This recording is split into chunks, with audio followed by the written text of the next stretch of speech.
시작.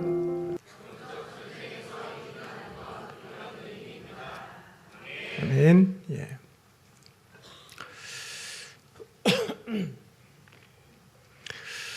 기도는 내용도 중요하지만 양도 중요합니다. 하나님이 기뻐하시는 내용을 가지고 기도하는 것도 참 중요하지만 양이 채워져야 기도의 힘과 능력을 경험하게 됩니다. 저도 기도의 양을 채우려고 노력을 하는데 양이 채워지면 내용이 깊어집니다. 그리고 기도가 풍성해집니다. 그냥 하나님 앞에 나와서 하나님 저 왔다 갑니다.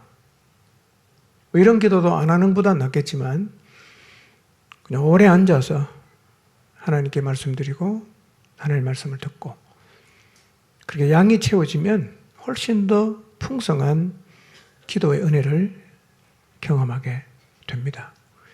기도의 양을 늘려가시기 바랍니다. 4.27 새생명 축제 한 주 앞두고 있습니다.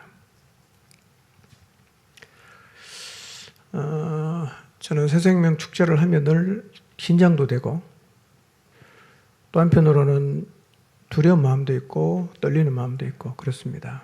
왜냐하면 구원의 역사는 그날 우리가 하루 준비 잘한다고 일어나는 일이 아니라 기본적으로 공동체가 영적으로 밀리지 않아야 되고 깨어 있어서 공동체에 하나님의 은혜가 흘러야 그날 구원의 역사가 일어나기 때문입니다. 그날 잘해서 되는 게 아니에요. 일상이 쌓여서 하나님의 은혜가 흘러가고 있을 때 그때 구원의 역사가 비로소 일어나게 되는 것입니다. 하나님의 은혜의 통로로 서 있는 자체가 영적인 전쟁이에요. 일주일 내내 딴짓하고 엉뚱한 짓하고 하나님과 상관없이 살다가 주일날 와서 막 갑자기 그냥 간절히 기도하고 열심히 기도한다고 되는 게 아니에요. 일상이 훨씬 더 중요합니다. 하나님의 은혜가 흐를 수 있는 마음 상태가 되지 않는다면 사실은 백약이 무효예요. 어떤 걸 해도 안 돼요. 영혼을 구원하는 일은 우리 다 경험해서 느끼는 바지만 힘쓴다고 되는 거 아닙니다. 내가 좀 능력이 있다고 되는 것도 아니에요. 이것은 하나님의 영이 역사해서 태산 같은 그가 평지가 되는 은혜가 임해야 되는 것이지 온갖 노력을 다해도 영혼을 건져내고 구원의 길로 이끄는 일은 사실은 우리 영역 바깥에 있는 일입니다. 더 겸손하게 간절하게 성령님의 은혜를 사모하시고 간구하시기를 바랍니다. 새생명 축제 한 주 남았는데 바자회는 6일 남았습니다.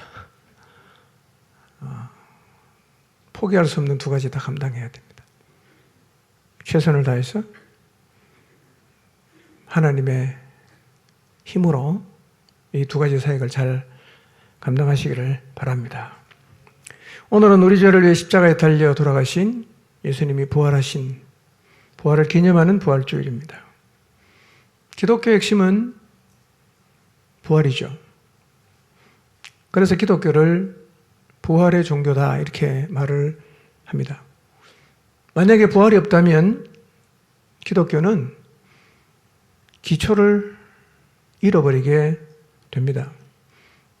왜냐하면 기독교는 부활의 기초 위에 세워져 있기 때문입니다. 부활이 사라져버리면 우리가 믿고 있는 진리는 다 무너집니다. 고린도전서 15장 16절에서 19절 말씀 같이 한번 보겠습니다. 시작. 만일 죽은 자가 다시 살아나는 일이 없으면 그리스도도 다시 살아난 일이 없었을 터이요. 그리스도께서 다시 살아난 일이 없으면 너희의 믿음도 헛되고 너희가 여전히 죄 가운데 있을 것이요 또한 그리스도 안에서 잠자는 자도 망하였으리니 만일 그리스도 안에서 우리가 바라는 것이 다만 이 세상의 삶뿐이면 모든 사람 가운데 우리가 더욱 불쌍한 자이리라. 예, 사도 바울이 말하고 있습니다. 부활이 없으면 우리의 믿음은 다 헛된 것이 된다. 그리고 부활이 없다면 예수님을 믿고 죽은 사람은 다 망한 거다. 그리고 예수님 믿는 사람이 세상에서 가장 불쌍한 사람이 된다. 여러분, 죽음은 아무것도 없는데 죽음 저편에 세계가 있다고 믿고 이 땅의 삶을 다 포기하고 있지도 않은 영원한 나라를 위해서 살았다면 그것처럼 어리석고 불쌍한 사람이 어디 있겠습니까? 그러나 부활이 있다면 반대겠죠. 부활에 대해서는 논쟁이 많습니다. 어떤 사람은 부활이 가짜다, 허구다, 거짓말이다. 이거를 증명하기 위해서 일생을 들여서 연구합니다. 독일에 그런 사람이 많아요. 진리의 인생을 걸어도 시원찮은데 진리를 부정하는 일에 인생을 걸었다는 건 정말 안타까운 일입니다. 그런데 부활은 복잡한 신학적 논쟁거리가 아니고 그냥 역사적 사실이에요. 고린도전서 15장에서 사도 바울은 부활을 역사적 사실로 제시하고 있습니다. 바울은 이렇게 말합니다. 이 부활을 목격한 사람, 그 증인들이 500명이 넘는다. 부활이 잘 안 믿겨지면 그 중에 태반이 살아있으니까 그 사람한테 물어봐라. 이렇게 얘기를 하고 있어요. 그러니까 부활은 억지로 믿어야 되는 믿음의 대상이 아니고 사실은 역사적 사실이에요. 실제로 일어났던 일입니다. 부활이 왜 중요합니까? 부활이 중요한 이유는 부활은 예수 그리스도가 하나님의 아들이었다는 사실을 입증하는 결정적인 증거가 되기 때문입니다. 예수 그리스도는 하나님의 아들이십니다. 예수 그리스도는 우리의 구원자이십니다. 이것이 우리가 믿는 믿음의 핵심이죠. 그런데 그가 진짜 하나님의 아들인 것을 입증해 주는 게 뭐냐? 부활이라는 거예요. 로마서 1장 4절 한번 볼까요? 읽어봅니다. 시작. 성결의 영으로는 죽은 자들 가운데서 부활하사 능력으로 하나님의 아들로 선포되셨으니 곧 우리 주 예수 그리스도시니라. 예. 예수 그리스도는 부활을 통해서 하나님의 아들로 선포되셨다 이렇게 말하죠. 옛날 개혁 성경에는 선포를 번역 안 했습니다. 인정되셨으니 이렇게 번역을 했어요. 그런데 원문은 선포로도 번역할 수 있고 인정으로도 번역할 수 있어요. 그러니까 예수 그리스도의 부활은 예수님이 하나님의 아들이라는 사실을 인정하게 된 사건이라는 거예요. 우리가 어떤 계약을 할 때 못 믿어오면 그 사실을 공정을 합니다. 공정한 서류에 도장을 찍으면 그 내용은 사실로 인정이 되죠. 그처럼 예수 그리스도의 부활은 예수님은 하나님의 아들이다라고 도장을 찍는 것하고 똑같다는 거예요. 예수 그리스도의 부활이 사실이라면 그분이 땅에 살면서 가르쳐 주신 모든 말씀은 다 진리입니다. 부활이 그것을 보증하는 거예요. 그러므로 우리가 부활을 진짜 믿는다면 예수님이 가르치신 그 진리의 말씀에 오늘 순종하며 살아야 합니다. 그게 부활을 믿는 거예요. 그리고 예수 그리스도의 부활은 믿는 자들도 부활할 것을 우리에게 보여주는 겁니다. 모든 인간은 한 번은 다 죽게 돼 있죠. 그게 하나님 정하신 겁니다. 저도 여러분도 어느 날 다 이 세상을 떠나갈 겁니다. 그러나 죽음으로 끝나지 않고 우리는 다시 예수님처럼 부활하게 됩니다. 이 사실을 믿으시기 바랍니다. 우리 눈에는 죽음이 생명을 삼키는 것처럼 보입니다. 우리 늘 장례식장 가면 어제까지 살아있었는데 죽음이 생명을 삼켜버렸어요. 관속에 들어누워 있고 화장하고 그렇게 죽음에게 생명이 삼켜져서 인생을 마감하는 것을 우리는 수도 없이 봐왔어요. 알게 모르게 우리의 마음속에 있는 두려움이 있어요. 나도 저렇게 죽을 텐데 죽으면 어떡하지? 그 죽음을 두려워하는 거예요. 그런데 우리가 지금 우리 눈에는 보이지 않아요. 그러나 우리의 생명이 죽음에 삼키는 것처럼 보이는 그 순간 생명이 다시 죽음을 삼키고 우리가 죽음을 이긴다는 사실이에요. 지금은 볼 수 없지만 예수 그리스도의 부활은 그런 일이 일어날 것을 우리에게 증명해 주는 것입니다. 그게 부활이에요. 여러분, 그렇기 때문에 여러분 정말 부활을 믿는다면 죽음 두려워하지 마십시오. 죽음이 끝이 아닙니다. 우리가 죽는 순간 생명이 죽음을 다시 삼킵니다. 우리 다시 살아나요. 이 사실을 진실로 믿는다면 우리는 이 땅에 사는 동안 하나님 말씀을 따라 살아가는 것을 주저하지 않아야 합니다. 진짜 그렇게 살아야 돼요. 그게 부활을 믿는다는 겁니다. 고린도전서 15장 51절에서 54절 한번 볼까요? 시작. 보라, 내가 너희에게 비밀을 말하노니 우리가 다 잠잘 것이 아니요 마지막 나팔의 순식간에 홀연히 다 변화되리니 나팔 소리가 나매 죽은 자들이 썩지 아니할 것으로 다시 살아나고 우리도 변화되리라. 이 썩을 것이 반드시 썩지 아니할 것을 입겠고 이 죽을 것이 죽지 아니함을 입으리로다. 이 썩을 것이 썩지 아니함을 입고 이 죽을 것이 죽지 아니함을 입을 때에는 사망을 삼키고 이기리라고 기록된 말씀이 이루어지리라. 아멘. 부활의 때 우리는 생명이 죽음을 이긴다는 말씀의 성취를 보게 될 것입니다. 썩을 것이 썩지 아니함을 입고 죽을 것이 죽지 아니함을 입습니다. 언제요? 부활의 때. 부활의 때. 부활을 진실로 믿는다면 하나님 말씀을 붙잡고 주의 일에 더욱 힘쓰며 살아가시기를 바랍니다. 지난주 말씀 잠깐 복수합니다. 영적인 전쟁을 이긴다는 것은 겪어본 사람은 만만치 않다는 것을 압니다. 그라사 지방의 한 사람에게 사단이 군대 귀신 데리고 들어갔습니다. 그리고 군대 귀신 들린 그 사람은 그라사 땅을 휘젓고 다녔습니다. 누구도 그 사람을 대항할 수 없었어요. 쇠사슬놈에도 끊고 가버리니까요.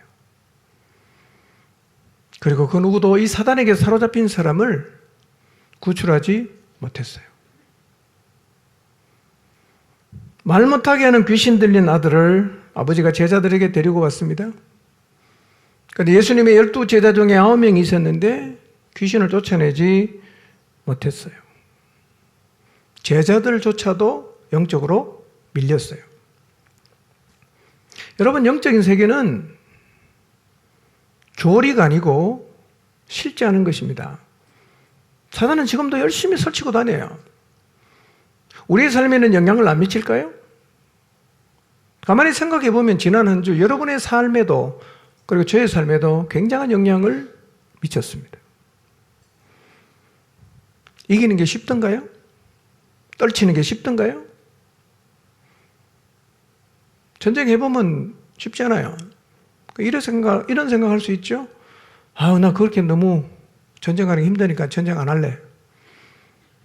그럼 전쟁 안 하게 됩니까? 안 하겠다고 하면 항복하는 겁니다. 그냥 사단의 놀이개가 되는 거죠. 여러분, 영적인 세계에서 전쟁은 쉼 없이 계속돼요. 초사람 아담 때부터 시작됐죠.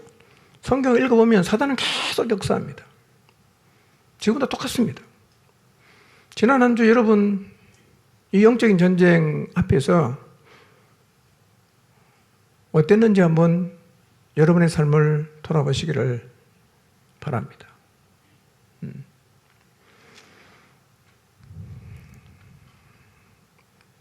무장이 필수예요. 무장의 방법은 변하지 않습니다. 2000년 전이나 지금이나 앞으로 오는 세월에도 똑같습니다. 우리의 영적인 무장은 기도와 말씀이에요. 기도와 말씀. 근데 단순하게 기도하고 성경을 읽었다고 해서 무장이 되는 건 아니고요. 핵심은 이거예요.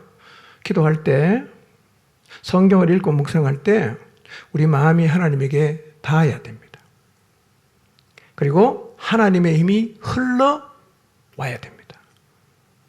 그게 무장이에요. 기도했는데 하나님께 닿지 않았어요. 기도했는데 하나님 힘이 하나도 안 흘러와. 그러면 사실은 무장은 안 된 거예요. 저는 잠들기 전에 폰을 늘 충전기에 연결하고 잠듭니다. 아침에 눈을 뜨면 100% 항상 충전되어 있습니다. 어제 아침에 일어나서 충전기에 폰을 뽑아서 제가 폰으로 성경을 이제 듣고 읽어요. 근데 폰을 보니까 배터리가 15%밖에 안 남았어요. 이상하네? 그래서 제가 방에 다시 가서 확인을 해봤어요. 밤새도록 충전했는데 왜 15%밖에 안 돼 있지? 확인해 보니까 충전기가 전원에 연결이 안 돼 있었어요.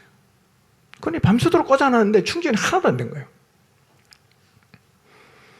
똑같습니다. 기도하고 늘 성경 읽는 것 같아도 하나님께 닿지 않으면 충전이 안 돼요. 하나님 힘이 내게 흘러오지 않는단 말이에요. 우리의 기도 생활, 우리의 말씀 묵상은 그 시간을 통해서 내가 하나님께 닿고 하나님의 힘이 내게 흘러오는가를 돌아볼 필요가 있어요. 흘러와야 됩니다. 그게 무장이에요. 또 한 가지 기억해야 될 게 있어요. 무장은 한 번 기도했다고 되는 건 아니에요. 일주일 내내 죄 짓고 살다가 탁 정신 차리고 오늘부터 한번 제대로 해보자. 그래서 기도하고 성경 좀 봤어요. 무장이 안 돼서 또 영적으로 패배했어요. 기도했는데 왜 안 되지? 여러분, 시간이 필요합니다. 시간이 필요해요. 일주일 걸릴 수도 있고 더 걸릴 수도 있어요. 꾸준하게 나가요. 그러면 무장이 돼요. 근데 진짜 무장이 됐는지 안 됐는지 확인할 수 있어요.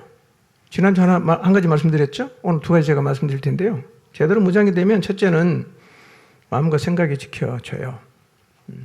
그러니까 내가 지금 무장이 됐는지 안 됐는지는 다른 걸 통해서 확인하지 마시고 내 마음과 생각이 지켜지는가 않는가 그거를 보고 확인해야 돼요. 마음이 안 지켜진다. 무장 안 된 거예요. 그럼 지난 한 주 여러분의 마음과 생각이 지켜졌던지를 한번 돌아보십시오. 일주일 내내 두려움에 사로잡히지 않았습니까? 일주일 내내 염려와 걱정이 여러분의 마음에 확 채워져 있지 않았습니까? 늘 불안하게 한 주간을 살지 않았습니까? 그건 무장이 안 된 거죠. 우리의 경험상 어쩌면 이 마음과 생각을 지키는 것은 불가능한 일이다 라고 생각할 수 있어요. 그러나 마음과 생각이 지켜진다는 하나님 말씀을 믿으시고 마음과 생각이 지켜지는 자리에 여러분 모두가 꼭 서게 되시기를 바랍니다. 마음 어떻게 지키냐? 성경은 이렇게 말합니다. 빌립보 4장 6절 7절입니다. 읽습니다. 시작. 아무것도 염려하지 말고 모든 기도와 간구로 너희 구할 것을 감사함으로 하나님께 아뢰라. 그리하면 모든 지각에 뛰어난 하나님의 평강이 그리스도 예수 안에서 너희 마음과 생각을 지키시리라. 자, 여러분 마음과 생각이 안 지켜진다면 이 말씀을 꼭 기억하십시오. 내 안에 염려가 있고 불안이 있고 두려움이 있다.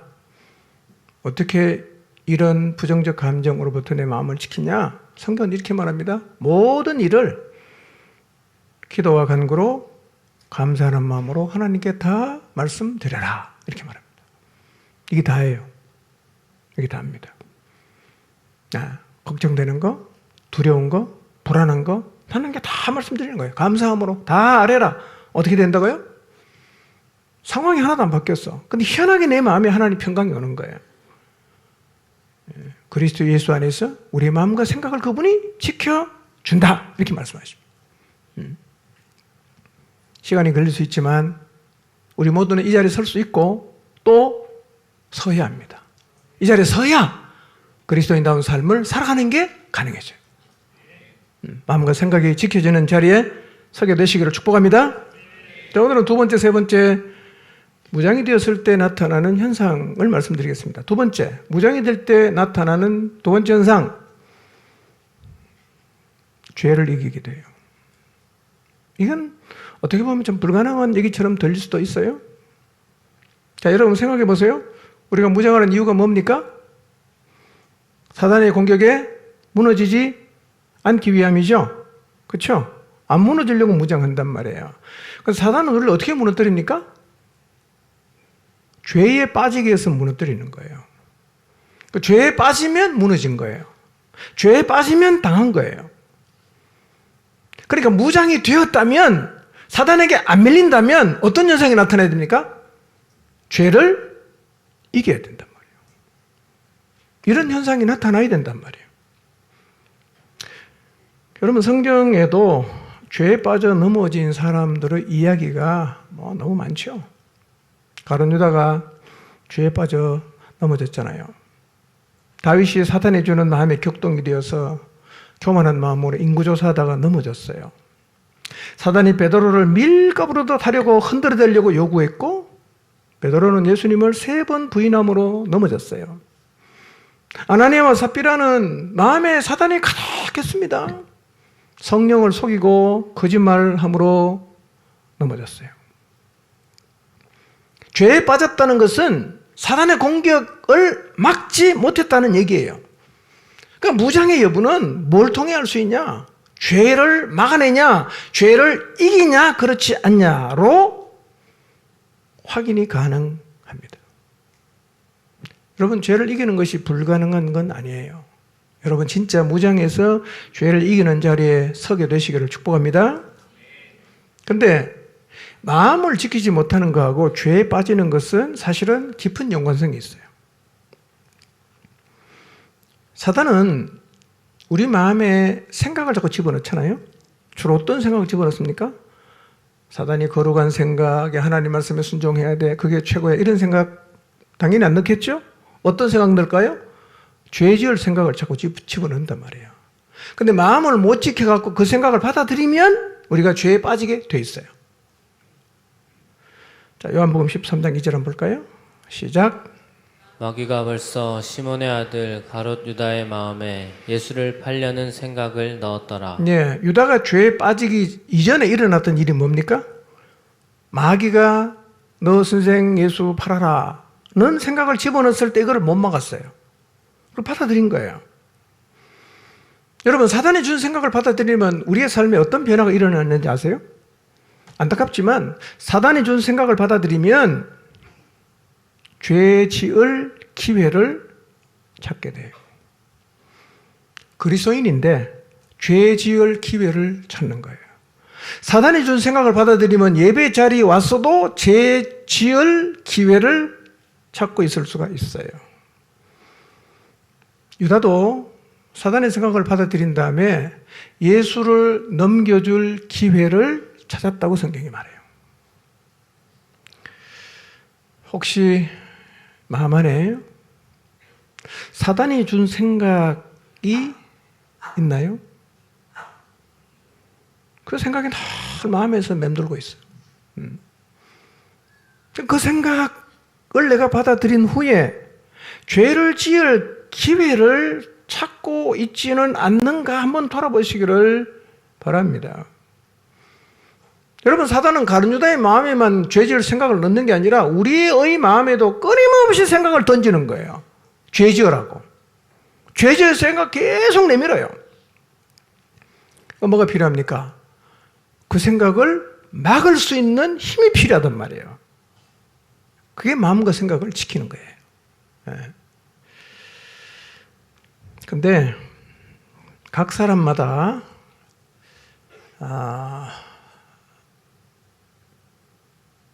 쉽게 빠지고 자주 빠지는 특정한 영역의 죄가 있어요. 어떤 사람은 이 부분의 죄에 약하고 어떤 사람은 이 영역의 죄에서 약해요. 나는 어떤 죄에 약한 모습을 특별히 보이고 있는가를 한번 생각해 보시기를 바랍니다. 특정한 죄에 연약함을 보이는 것은 정서와 연관이 있습니다. 우리가 가진 정서는 우리의 됨됨이를 증명하고 우리의 존재를 설명해 줘요. 청교도들은요, 사람의 정서가 중요하다는 것을 강조했어요. 존 오웬이라는 사람이 이렇게 말해요. 정서는 영혼이라는 배의 조타기와 같다. 그래서 그 조타기의 방향대로 우리 영혼의 방향이 조정이 되어서 움직여 간다고 이렇게 말을 했어요. 정서가요, 우리의 삶에 많은 영향을 미친다는 얘기예요. 그래서 정서적인 연약함 때문에 자기가 자주 빠지는 죄가 무엇인지를 돌아보고 확인할 필요가 있어요. 그리고 그 부분에 대해서 특별히 방비를 하는 게 필요합니다. 어떤 사람은 돈에 굉장히 약합니다. 집착을 해요. 어떤 사람은 아무도 안 믿어요. 하나님도 잘 못 믿어요. 어떤 사람은 성적인 부분에 연약함을 보입니다. 문란하게 살아요. 어떤 사람은 권위에 절대로 순종하지 않습니다. 대들고 치받고 불순종합니다. 어떤 사람은 입만 열면 부정적인 말을 해요. 습관이에요. 부정적인 말. 그리고 어떤 사람은 늘 부정적으로 생각합니다. 저 다 거짓말이야. 다 쇼야. 아니야. 저럴 리가 없어. 예. 어떤 긍정적인 걸 보고도 부정적으로 생각합니다. 어떤 사람은 중독과 같은 죄에 자주 빠져요. 이게 정서와 연관이 있는 특정한 죄들입니다. 봐야 됩니다. 그런데 정서적인 연약함이 있는 사람만 죄에 빠진다는 의미는 아니에요. 정서의 문제가 특정한 영역에서 연약함을 보이게 하는 건 사실이지만 정서의 어떠함과 상관이 없이 모든 사람을 향한 죄의 유혹이 있어요. 모든 사람을 향한 죄의 유혹이 있어요. 여러분, 이스라엘과 유다, 열왕기상 하나, 역대기나 사무엘상 하나 쭉 읽어보면 유다가요, 이 바알이라는 신을 벗어나지 못하는 거예요. 바알을 섬겼다가 또 바알의 신당 부셨다가 또 바알 붙잡았다가 이게 늘 반복이 되는 거예요. 왜냐하면 바알은 풍요와 다산을 가져다주는 신이란 말이에요. 그러니까 풍요와 다산이 하나님에게 있는데 풍요와 다산이 바알에게 있다고 생각을 하니까 자꾸 하나님에게서 멀어지면 바알에게 가는 거예요. 이 반복이에요, 이게. 이것처럼 오늘 우리가 늘 반복해서 잡았다가 놓았다가 섬겼다가 버렸다가를 반복하는 이스라엘 백성에게서 바알과 같은 죄가 있다는 거예요. 그 죄가 뭘까요? 세상이에요. 세상. 2장 15절에서 17절 다시 한번 읽어봅니다. 시작. 이 세상이나 세상에 있는 것들을 사랑하지 말라. 누구든지 세상을 사랑하면 아버지의 사랑이 그 안에 있지 아니하니 이는 세상에 있는 모든 것이 육신의 정욕과 안목의 정욕과 이생의 자랑이니 다 아버지께로부터 온 것이 아니요 세상으로부터 온 것이라. 이 세상도 그 정욕도 지나가되 오직 하나님의 뜻을 행하는 자는 영원히 거하느니라. 짧은 구절에 세상이라는 말이 엄청 많이 나오죠. 세상, 세상, 세상, 세상. 세상은 신약 성경에서 세 가지 의미로 사용이 되었어요. 첫째는 세상이라고 하면 우리가 살아가고 있는 지구를 의미했어요. 지구, 세상 이렇게 표현합니다. 두 번째는 요한복음 3장 16절에서 말씀하고 있는 것처럼 세상이라고 할 때는 사람을 의미합니다. 하나님이 세상을 이처럼 사랑하사 독생자를 주셨다라고 했을 때 그 세상은 누구를 가리킵니까? 사람을 가리키죠. 근데 요한일서에서 언급한 세상은 이런 의미가 아니에요. 세 번째 의미가 있어요. 세 번째 의미의 세상이 뭐냐? 하나님을 대적하고 죄의 유혹을 가져다 주는 근원, 이 세상이라는 거예요. 그래서 세상적이라는 말이 뭐냐면 죄의 유혹에 빠져서 하나님을 대적하는 세상을 추구하는 삶을 말하는 거예요. 하나님을 대적하는 세상을 추구하는 사람을 세상적이다 이렇게 말을 한다는 거예요. 예수님은 사단을 이렇게 부릅니다. 이 세상의 왕이다. 요한복음 14장 30절에 그렇게 말씀해요. 이 세상의 왕이다. 사도 바울은 사단을 이렇게 부릅니다. 이 세상의 신이다 이렇게 불러요. 세상의 왕이다, 세상의 신이다 이렇게 불러요. 그 세상을 누가 다스리고 있어요? 사탄이. 이 세상 신, 사탄이 이 세상에서 역할을 하는데요. 고린도후서 4장 4절 한번 보십시오. 읽어볼까요? 시작. 그 중에 이 세상 신이 믿지 아니하는 자들의 마음을 혼미케 하여 그리스도의 영광의 복음의 광채가 비치지 못하게 함이니 그리스도는 하나님의 형상이니라. 세상의 신인 사단은 늘 어떻게 합니까? 사람의 마음을 혼미하게 하는 거예요. 혼미하게. 그래서 뭘 추구하게 만듭니까? 세상을 추구하게 만드는 거예요. 예. 여러분, 이 세상 자체가 유혹이 가득한 것이에요. 그러니까 우리가 발을 딛고 세상에 산다는 자체가 유혹의 한 복판에 서 있다는 말이에요. 늘 우리는 유혹의 한 복판에 서 있어요. 그래서 닥치는 데로 가서 유혹하는 거예요. 우리만 유혹하는 게 아니라 예수님도 유혹했잖아요. 마태복음 4장과 누가복음 4장에 보면 사단은 예수님에게 와서도 세상으로 유혹을 했어요. 처음에 이렇게 말했죠. 배고픈데 고생하지 말고 떡 만들어 드시오. 이렇게 유혹했단 말이에요. 그러나 주님 마음에는 하나님 말씀이 살아있으니까 이렇게 말씀하십니다. 야, 사람이 떡으로만 사는 게 아니고 하나님의 입으로부터 나오는 말씀으로 산다. 그렇게 물리쳤어요. 두 번째는 어떻게 유혹합니까? 성전 꼭대기에 세워놓고 뛰어내리라. 그럼 하나님의 사자들을 보내갖고 너의 발이 돌에 부딪히지 않게 해줄 거다. 그래서 네가 하나님의 아들인 걸 증명해라. 어려운 길 갈 필요가 없지 않나? 이렇게 유혹했어요. 예수님 어떻게 합니까? 말씀이 살아있으니까. 솔깃한 게 아니에요. 죽은 너의 하나님을 시험치 말라. 이거 물리쳤어요. 세 번째는 어떻게 시험합니까? 산에 데리고 가서 모든 영광을 보여준다. 이렇게 말합니다. 힘들게 하지 말고 절 한 번만 해라. 다 줄게. 딜하는 거죠. 주님 뭐라고 말씀하십니까? 주 너의 하나님만 경배하고 그분만 섬기라고 했다. 난 얘한테 경배할 수 없다. 이러고 끝냈단 말이에요. 여러분, 예수님까지 찾아가서 세상의 것을 가지고 유혹한 사단이 우리에게 찾아와서 유혹하지 않겠습니까? 끊임없이 유혹하는 거예요. 날마다 유혹하는 거예요. 매 순간 유혹하는 거예요. 세상에는 이런 유혹이 가득합니다. 여기 가도 유혹이 있고 저기 가도 유혹이 있고 이 일에도 유혹이 있고 저 일에도 유혹이 있는 거예요. 이렇게 세상이 끝없이 우리를 유혹하기 때문에 우리도 이스라엘 백성이 바알을 섬겼다가 놓았다가 섬겼다가 놓았다가 했던 것처럼 우리의 영적인 상태에 따라서 세상을 잡았다가 놓았다가 계속 반복하는 거예요. 지금 여러분은 세상을 잡은 상태입니까? 놓은 상태입니까?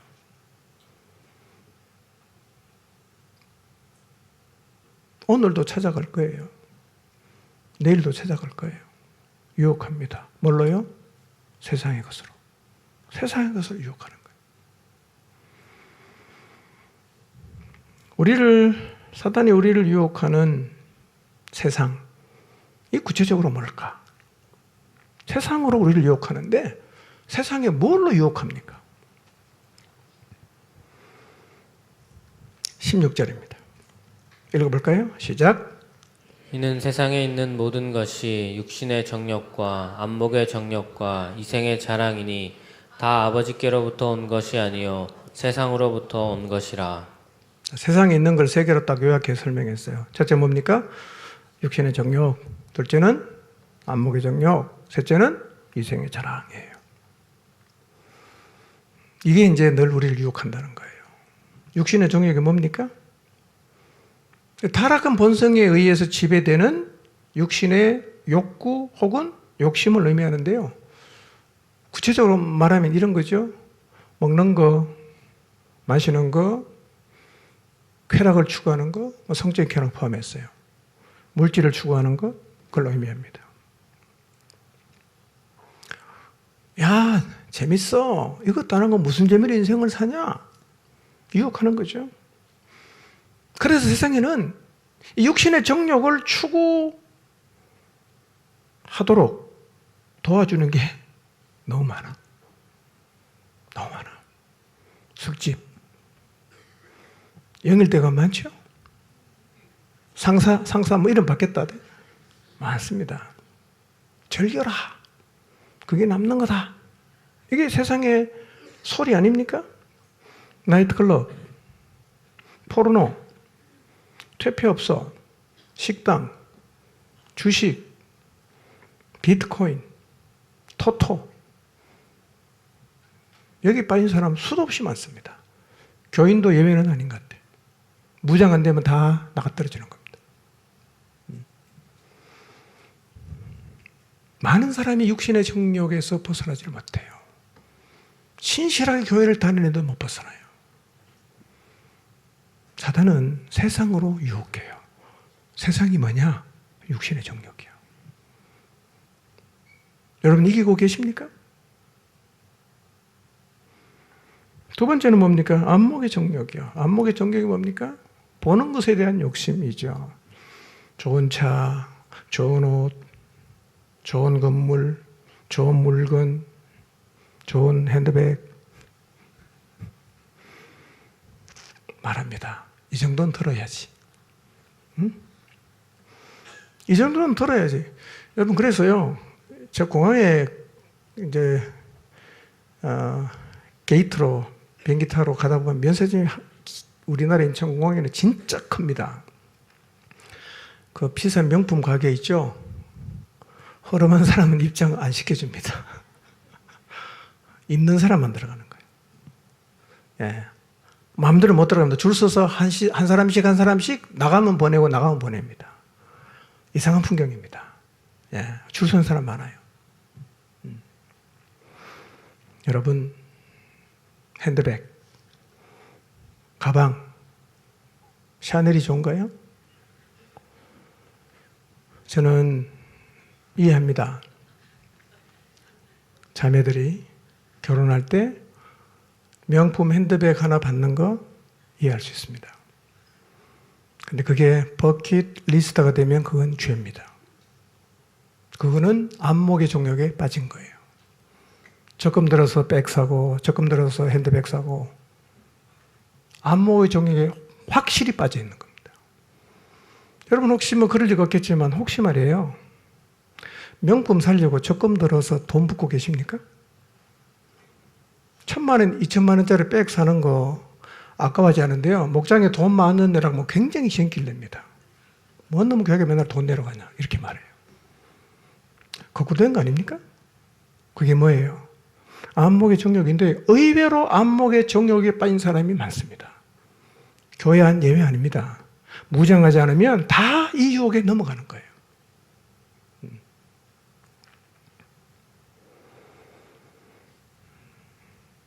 유혹입니다, 여러분. 제가 뭐 여자를 이해 못해서 하는 말이니까 이해하고 들으십시오. 10만 원짜리 백이나 1000만 원짜리 백이나 담는 건 똑같지 않나?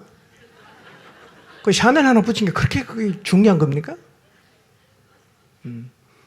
안목의 정욕은 사단이 우리를 세상을 추구하라고 던지는 미끼예요. 덥석 물면 하나님에게서 멀어집니다, 여러분. 결혼할 때 한 개는 괜찮은데요. 그게 인생의 목적, 5년 주기로 하나씩 사겠다. 영적 무장해 보세요. 스스로 버리게 됩니다. 아무 부질없는 짓이구나. 주님이 애쓰자. 이게 옳은 거예요. 아멘입니까? 세 번째가 뭡니까? 이생의 자랑이에요. 이생의 자랑이 뭐예요? 이 땅을 살면서 자랑거리예요. 사람에게 자랑할 수 있는 겁니다. 인정받을 수 있고 박수 받을 수 있고 야, 나 이거 했어. 이렇게 사람들 앞에 꺼내놓을 수 있는 거죠. 그걸 가지면 성공이라고. 세상은 대대적으로 선전하고 그걸 잡아야 네가 인생에 성공하는 거라고 유혹하지 않습니까? 여러분 그거 하나 잡으려면 인생 다 쏟아야 됩니다. 폼나게 별장 하나 가지려고 해보세요. 여러분 인생 다 쏟아 돈 모아야 됩니다. 그게 인생을 쏟을 가치가 있는 겁니까? 주님이 우리에게 그게 인생을 쏟으라고 말씀하십니까? 그게 다 뭐냐? 이 생의 자랑거리를 잡으라고 하는 사단의 유혹에 우리가 넘어간 거예요. 별장에서 안 된다는 말은 아닙니다. 의자다 생기면 그냥 쓰시면 되지, 같이요. 네.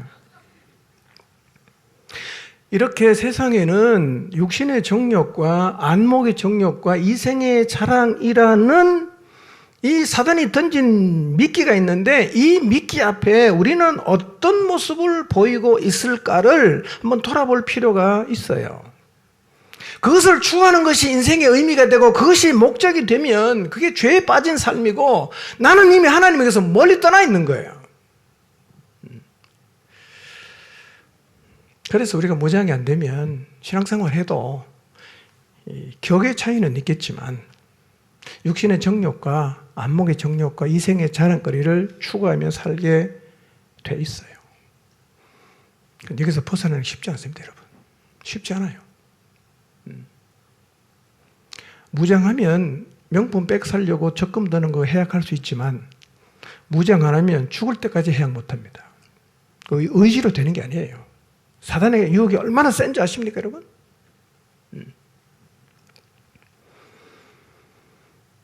그런데 우리가 생각해 보여 드리겠습니다.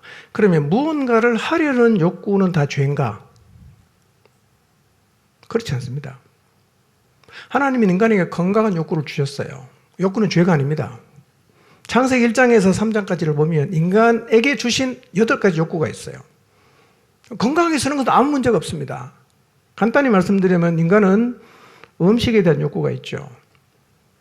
먹고 싶다. 죄 아닙니다. 예, 먹고 싶어야 건강할 수 있지 않겠어요? 음식을 통한 즐거움 하나님은 우리에게 주셨어요.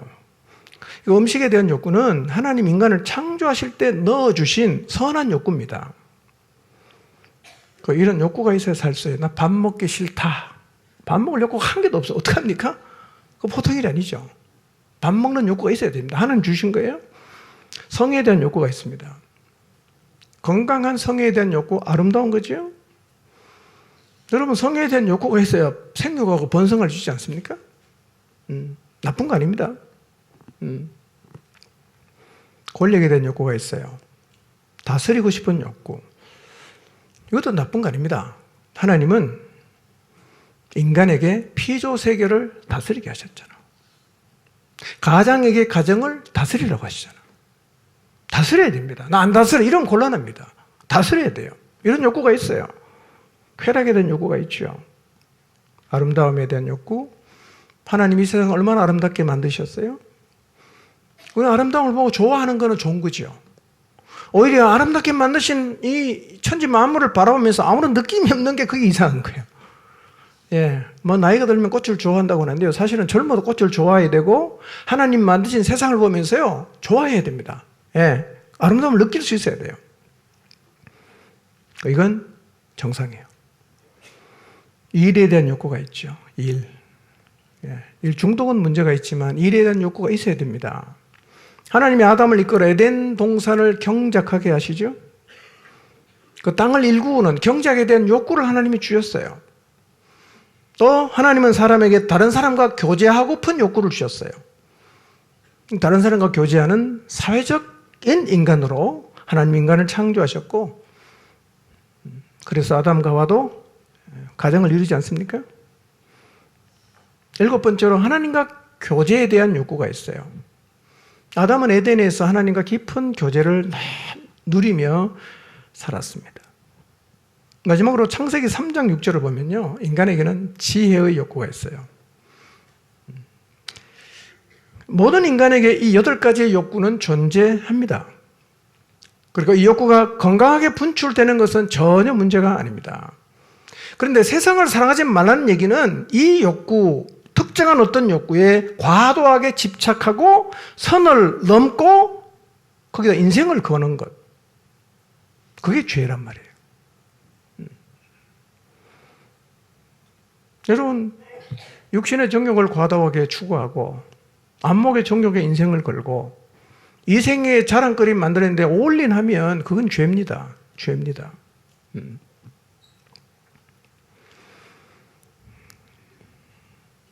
우리의 과제는 욕구 자체를 제거하는 게 아니에요. 금욕주의가 아니에요. 과제가 뭡니까? 집착하지 않는 거예요. 그런데 무장이 안 되면 집착 안 할 수가 없어요. 성에 집착하고 돈에 집착하고 물건에 집착하고 다 집착할 수밖에 없어요. 여러분, 한번 실제적으로 여러분의 삶을 이렇게 돌아보면 생각해 보십시오. 돈에 집착하는 자리에서 벗어나는 게 쉽던가요? 성에 집착하는 자리에서 벗어나는 게 쉽던가요? 그거 인력으로 안 되는 거예요. 그래서 그리스도인인데 그것을 추구하는 자리에서 못 벗어나요. 계속 머물러 있는 거예요. 그러나 무장하면 죄를 이길 수 있는 힘이 주어집니다. 하나님의 힘이 부어지기 시작하면 사단의 유혹 앞에 우리도 예수님처럼 하는 거예요. 사탄아 물러가라. 주 너의 하나님을 시험하지 말라. 이렇게 요동하지 않고 우리는 하나님 말씀으로 대응할 수 있고 막아낼 수 있단 말이에요. 이게 무장의 결과예요. 저는 여러분 모두가 세상을 이기는 자리에 서게 되시기를 바랍니다. 근데요, 무장하면 어떤 능력이 생기느냐면 스스로 죄를 정리할 수 있는 자정 능력이 생겨요. 여러분, 우리 안에 자리 잡고 있는 이미 나하고 너무 친근해진 죄가 있을 수 있어요. 그것이 육체 정욕일 수도 있고, 안목의 정욕일 수도 있고, 이생의 자랑거리를 추구하는 것일 수도 있어요. 그런데 이렇게 친근해진 죄의 습관에서 못 빠져나와갖고 평생 신앙생활하면서도 세상을 추구하면서 살아가는 사람이 있어요.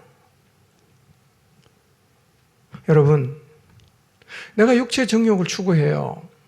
이게 죄인 줄 알아. 하나님 이걸 절대로 기뻐하지 않는다는 건 나 알아요.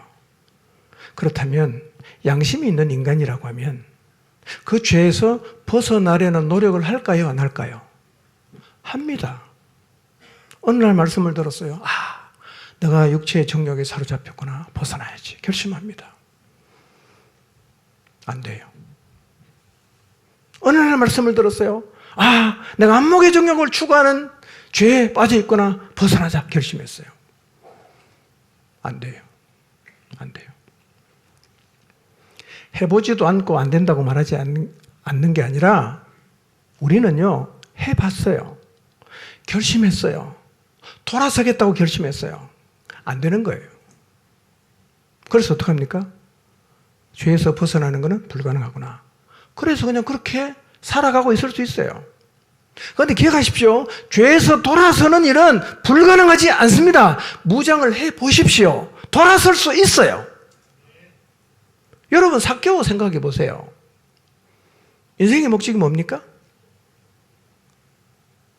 동족에 피 빨아먹는 나쁜 놈이라고 손가락질 받는 삭개오는 인생의 목적은 돈입니다. 근데 그 주님을 만나고 어떻게 합니까? 돈 내려놓잖아요. 이게 인력으로 되는 거 아니거든요. 우리가 영적으로 무장해서 하나님의 힘이 우리에게 흘러오면 우리 안에 있는 습관적인 세상을 사랑하고 추구하는 죄에서 스스로 돌아서는 놀라운 일들이 일어나요. 여러분, 우리는 우리 안에 있는 죄를 스스로 해결할 수 있는 능력을 갖고 있지 않습니다. 우리는 자정 능력이 없어요. 그러나 무장이 되면 이 능력을 갖게 됩니다. 아무도 말 안 했어요. 내가 기도하다가 성경 읽다가 성령께서 내게 감동을 주시고 이제서 돌아서자. 돌아서는데 진짜 돌아서지는 거예요. 이게 무장의 능력이란 말이에요. 자정 능력이 생겨요. 놀라운 거예요. 우리는 스스로 죄에서 우리 힘으로 벗어날 수 없는데 영적으로 무장하면 이 힘이 우리에게 생겨요. 이게 무장의 힘이란 말이에요. 여러분, 습관이 되어서 벗어나지 못하는 죄가 뭡니까? 나도 이게 죄인 줄 알아. 버릴 수가 없어. 그런 게 있습니까? 무장해 보십시오. 돌아서집니다. 기적이에요.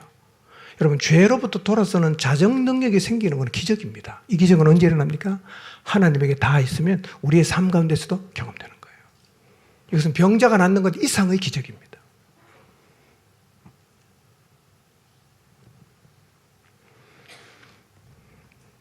죄로부터 돌아서는 자정 능력을 경험하시기를 축복합니다. 이스라엘 백성 보세요. 막 바알을 섬기고 막 난리법석을 떨다가요, 선지자를 통해서 하나님 말씀이 딱 임하잖아요. 바알을 딱 버립니다. 또 돌아가긴 하지만 버린다는 거예요. 하나님의 힘이 기도와 말씀을 통해서 흘러 들어오면 세상을 뒤로 할 수 있어요. 하나님 붙잡을 수 있단 말이에요. 그래서 사실은 영적인 무장은 놀라운 것이고요. 모든 그리스도인은 반드시 무장해야 하나님의 사람다운 삶이 사라진단 말이에요. 마지막 세 번째, 무장이 될 때 나타나는 현상이 뭐냐? 하나님이 주신 사명에 충실하게 살게 돼요. 사명에 충실한 삶을 살게 돼요. 이 말씀을 잘 생각하면서 들어보십시오. 교회의 목적과 교회의 지체인 성도의 목적은 같아야 됩니다. 아멘입니까? 교회의 목적과 교회의 지체인 성도의 목적은 같아야 됩니다. 동의할 수 있습니까?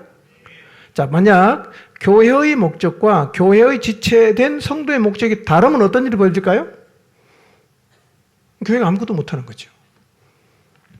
사실은 교회의 목적과 교회 지체의 목적이 같아야 된다는 말은 여러분이 교회이기 때문에 여러분이 교회라면 교회의 목적과 우리의 목적은 같아야 되는 거예요.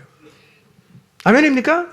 그런 교회가 세상을 변화시키고 그런 교회가 사단과 맞짱떠서 이기고 그런 교회가 이 세상에서 하나님의 뜻을 이룬단 말이에요. 그런데 교회의 목적과 성도의 목적이 다 틀려요. 다 성도는 세상을 추구해요. 뭔 일이 일어날까요? 아무 일도 안 일어납니다. 아무 일도 안 일어나죠. 죽은 거니까. 하나님 우리에게 주신 사명이 있어요. 자, 다 아는 말씀이지만 다시 한번 읽어봅시다. 사도행전 1장 8절입니다. 시작. 오직 성령이 너희에게 임하시면 너희가 권능을 받고 예루살렘과 온 유대와 사마리아와 땅끝까지 이르러 내 증인이 되리라 하시니라. 아멘. 마지막으로 주님이 남기신 말씀이에요. 이 우리의 사명이에요. 성령이 임하시면 이렇게 살아라. 땅끝까지 복음 전해라. 이게 우리의 사명이에요. 우리 영적으로 무장하면 이렇게 살게 돼 있어요. 우리 이렇게 살아야 됩니다. 그래야 교회가 존재하는 목적을 이룰 수 있어요. 마태복음 28장 19절 20절 봅니다. 시작. 그러므로 너희는 가서 모든 민족을 제자로 삼아 아버지와 아들과 성령의 이름으로 침례를 베풀고 내가 너희에게 분부한 모든 것을 가르쳐 지키게 하라. 볼지어다 내가 세상 끝날까지 너희와 항상 함께 있으리라 하시니라. 모든 민족 제자로 삼아라. 아버지 아들과 성령의 이름으로 침례를 줘라. 가르쳐서 지키게 하라. 이게 하나님이 우리에게 주신 사명인데요. 이거를 통해서 우리가 무장이 되었는지 그렇지 않은지를 알 수 있어요.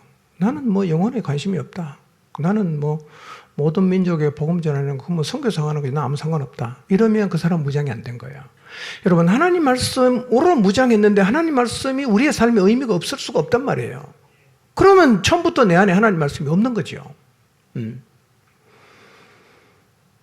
그래서 무장하면 영혼을 구원하는 일, 교회를 세우는 일, 영혼을 세워가는 일이 우리의 관심사가 될 수밖에 없고 우리의 삶이 그 일에 집중될 수밖에 없습니다. 무장이 되면 그걸 바라보는 거예요. 무장이 되면 그게 내 일이 된단 말이에요.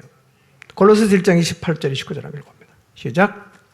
우리가 그를 전파하여 각 사람을 권하고 모든 지혜로 각 사람을 가르침은 각 사람을 그리스도 안에서 완전한 자로 세우려 함이니 이를 위하여 나도 내 속에서 능력으로 역사하시는 이의 역사를 따라 힘을 다하여 수고하노라.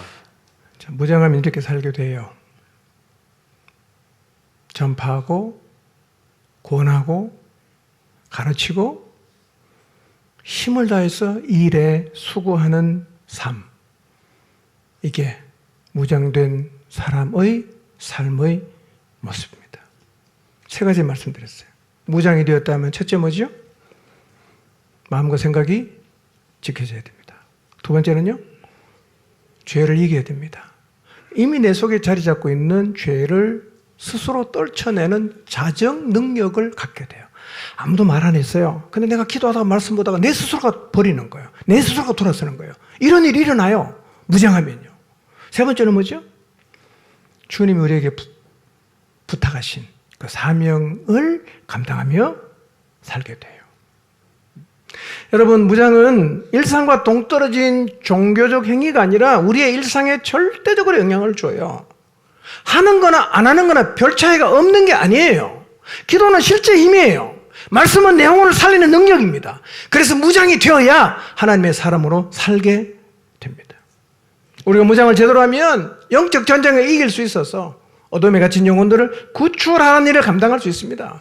우리가 이 일을 하기 위해서 긴 시간 기도하고 준비해 왔습니다.